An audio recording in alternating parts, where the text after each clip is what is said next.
America रूस और चीन की जोड़ी से निपटने के लिए जंग की तैयारी में जुटा है और उधर रूस और चीन ने अमेरिका को दुनिया में अलग थलग करने पर काम भी शुरू कर दिया है। न्यूज एजेंसी रॉयटर्स की खबर है कि पुतिन ने अमेरिका के दोस्त सऊदी अरब की अमेरिका के दुश्मन सीरिया से दोस्ती करा ली है। यानी जो सऊदी अरब सीरिया के विद्रोहियों की फंडिंग करके सीरिया की सरकार को हिलाने में लगा था, वो अब सीरिया के साथ खड़ा हो जाएगा। बताया गया कि सऊदी अरब से रिश्ते सुधारने के लिए सीरिया के राष्ट्रपति बशर अल असद पिछले हफ्ते मॉस्को गए थे और पुतिन से मिले थे। पुतिन ने बात शुरू करवाई और कहा जा रहा है कि सऊदी अरब और सीरिया के 10 साल से टूटे रिश्ते फिर बहाल होने वाले हैं और दोनों एक दूसरे के यहाँ ईद के बाद अपने अपने दूतावास खोलने जा रहे हैं। 2012 में सऊदी अरब ने सीरिया से अपने रिश्ते ये कहकर तोड़ दिए थे कि अपने विरोधियों को कुचलने के लिए बशर अल असद ने हिंसा की हद पार कर दी है। लेकिन अब सीन बदल सकता है और अगर सीन बदला तो अमेरिका कहीं का नहीं रहेगा। उसके लिए ये बहुत बड़ी खतरे की घंटी होगी, क्योंकि सऊदी अरब और सीरिया की दोस्ती से पश्चिम एशिया में अमेरिका के रुतबे को झटका लगेगा और उस पर सवाल उठने लगेंगे, क्योंकि अभी 10 मार्च को ही सऊदी अरब और ईरान जैसे कट्टर दुश्मनों के बीच रिश्ते बहाल करने का करार करवाकर रूस का दोस्त चीन पहले ही दुनिया की वाहवाही लूट चुका है। उस डील से पहले अमेरिका को पूछा तक नहीं गया था, जिस पर अमेरिका ने नाराजगी भी जताई।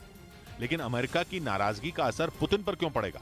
लिहाजा वो सऊदी अरब की सीरिया से बातचीत शुरू करवाने में लगे हैं और अमेरिका को इस पूरी बातचीत से दूर रखा गया है, जबकि अमेरिका इस मामले में पार्टी है। वो सऊदी अरब का दोस्त रहा है और सीरिया के गृह युद्ध में भी कूदा हुआ है और सीरिया में जाल बिछाए बैठे आतंकवादी संगठन आईएसआईएस से लड़ रहा है।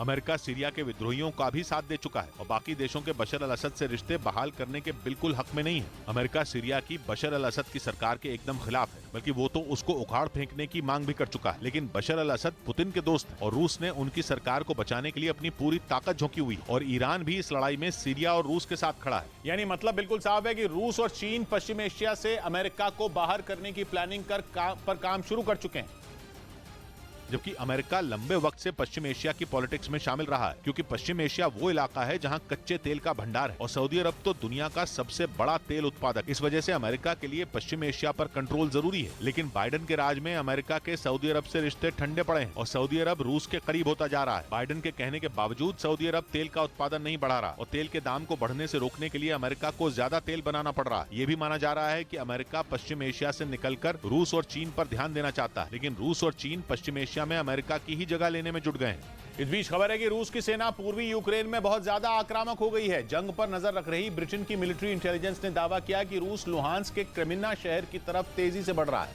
और उसने शहर के आसपास के इलाकों पर फिर कब्जा जमा लिया है।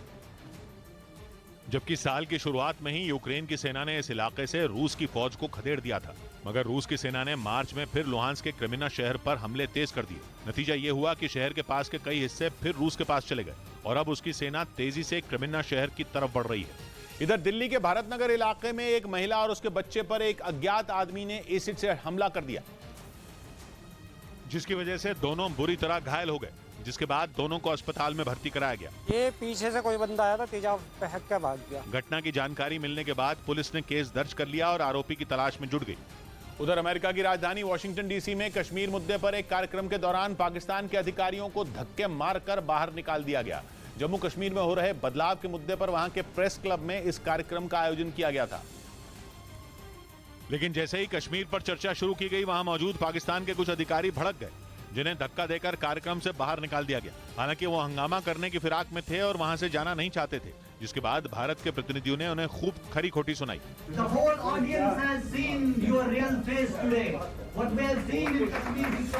इस दौरान पाकिस्तान के अधिकारियों ने कई बार आयोजकों को आंखें दिखाने की भी कोशिश की, लेकिन उनकी एक न चली। इस कार्यक्रम में भारत की तरफ से जम्मू कश्मीर वर्कर्स पार्टी के अध्यक्ष मीर जुनैद और बारामूला नगर परिषद के अध्यक्ष तौसीफ रैना शामिल हुए। इस बीच इजरायल की संसद में विवादास्पद बिल पास होने के बाद वहां के कई शहरों में प्रदर्शनकारी बेकाबू हो गए। ये बिल ऐसे समय में पारित हुआ जब इजरायल की सड़कों पर पहले से ही संग्राम चढ़ा हुआ है। लेकिन जैसे ही लोगों को जानकारी मिली कि उनके विरोध के बावजूद सरकार ने यह बिल पास कर दिया, तब उनका गुस्सा और भड़क गया। इसके बाद तो इजरायल के कई शहर विरोध की आग में जल उठे। सड़कों पर हजारों प्रदर्शनकारियों ने कब्जा कर लिया। सबसे ज्यादा असर तेल अवीव के नजदीक बसे बनई ब्राक शहर में देखने को मिला, जहां बेकाबू हो चुके प्रदर्शनकारियों को रोकने में पुलिस वालों के पसीने छूट गए। क्योंकि सरकार के खिलाफ लोगों में गुस्सा इस कदर था कि वो पुलिस से धक्का मुक्की करने से भी पीछे नहीं हटे, जिसे देखते हुए पुलिस ने प्रदर्शनकारियों को हिरासत में लेना शुरू कर दिया। लेकिन इससे भी बात नहीं बनी, क्योंकि प्रदर्शनकारी किसी भी कीमत पर पीछे हटने को तैयार नहीं थे। उनमें कई तो गिरफ्तारी देने के लिए भी तैयार दिखे, जिसकी वजह से पूरे शहर में कई घंटों तक हंगामा होता रहा। लोग सरकार से इस बिल को वापस लेने की मांग पर अड़े रहे। उन्होंने बेंजामिन नेतन्याहू की सरकार पर तानाशाही रवैया अपनाने का भी आरोप लगाया। I'm here because I fear that our country won't be democracy anymore. Israel की संसद में विवादास्पद बिल के पास होने पर पेते तिकवा शहर में इसी तरह बवाल हुआ। वहां ड्रोन से ली गई एक तस्वीर में सड़कों पर लोगों का हुजूम नजर आया। प्रदर्शनकारियों का मानना है कि ये बिल इजरायल के नेताओं को अयोग्य ठहराने से बचाएगा, चाहे उन पर किसी भी तरह का आरोप क्यों न हो, क्योंकि इजरायल की संसद में जो बिल पारित हुआ है उसके मुताबिक प्रधानमंत्री को स्वास्थ्य या मानसिक आधार पर ही पद के लिए अयोग्य करार दिया जा सकता है, और ये फैसला लेने का अधिकार भी सिर्फ उनकी ही सरकार लेगी। जिसकी वजह से इजरायल में हजारों की तादाद में प्रदर्शनकारी अपने प्रधानमंत्री बेंजामिन नेतन्याहू का विरोध करने जुट गए। उनका आरोप है कि इस बिल के अलावा इजरायल की सरकार पूरी न्यायिक प्रणाली में फेरबदल की तैयारी में है, और बेंजामिन नेतन्याहू इजरायल की संसद को इतनी ताकत देना चाहते हैं जो अदालतों के फैसलों को भी पलट सके। इसके अलावा वहां के प्रधानमंत्री जजों की नियुक्ति को भी अपने कंट्रोल में लेना चाहते हैं, जिसके विरोध में कुछ रोज पहले ही दुनिया के बेहद आधुनिक लड़ाकू विमानों में एक F-15 थंडरबर्ड को उड़ाने वाले पायलटों ने भी नेतन्याहू सरकार के खिलाफ मोर्चा खोल दिया था। और उस दौरान इजरायल की वायुसेना के 37 पायलटों ने विद्रोह किया था। यहाँ तक कि उनमें कई तो मिलिट्री ड्रिल में शामिल नहीं हुए थे, यानी लोगों के साथ इजरायल की सेना के कई जवान भी इन मुद्दों पर अपनी सरकार के खिलाफ हैं। इधर पंजाब के गुरदासपुर में बीएसएफ ने भारी तादाद में पाकिस्तानी हथियार बरामद किए। जानकारी के मुताबिक पाकिस्तानी ड्रोन उस इलाके में घुसपैठ की कोशिश कर रहा था, जिसे बीएसएफ के जवानों ने फायरिंग कर मार गिराया। पाकिस्तानी ड्रोन से पिस्तौल, जिंदा कारतूस और गोला बारूद बरामद किए गए।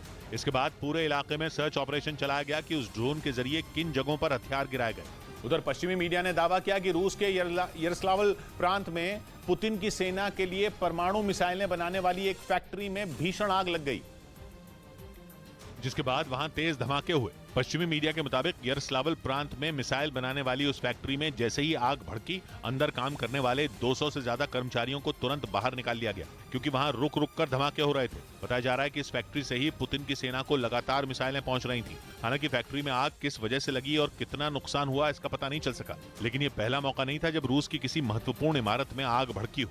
कुछ दिन पहले ही रस्तोव शहर में मौजूद रूस की खुफिया एजेंसी FSB की इमारत में आग लगने के बाद वहां जोरदार धमाके हुए थे। इस बीच पश्चिमी मीडिया के मुताबिक नेटो के प्रमुख ने दावा किया कि यूक्रेन जंग को खत्म करने का पुतिन का कोई इरादा नहीं है, क्योंकि रूसी सेना ने यूक्रेन पर हमले पहले से और ज्यादा तेज कर दिए। पश्चिमी मीडिया के मुताबिक रूसी फौज ने कीव के पास आत्मघाती ड्रोन से जोरदार हमले किए, जिनमें 8 लोगों की मौत हो गई जबकि 7 लोग घायल हो गए। यूक्रेन का आरोप है कि रूसी सेना अब उसके आम लोगों पर भी मिसाइलें बरसाने से पीछे नहीं हट रही। बताया गया कि पुतिन के जवान कीव के आसपास के इलाकों में मिसाइल और ड्रोन से हमले कर रहे हैं। दावा है कि इसीलिए नेटो के प्रमुख ने पश्चिमी देशों को एक बार फिर यूक्रेन की मदद बढ़ाने के लिए कह दिया, क्योंकि अगर एक बार रूस के सैनिक यूक्रेन के जवानों को पीछे धकेलने में कामयाब हो गए तो यूक्रेन के लिए जंग में वापसी मुश्किल हो सकती है।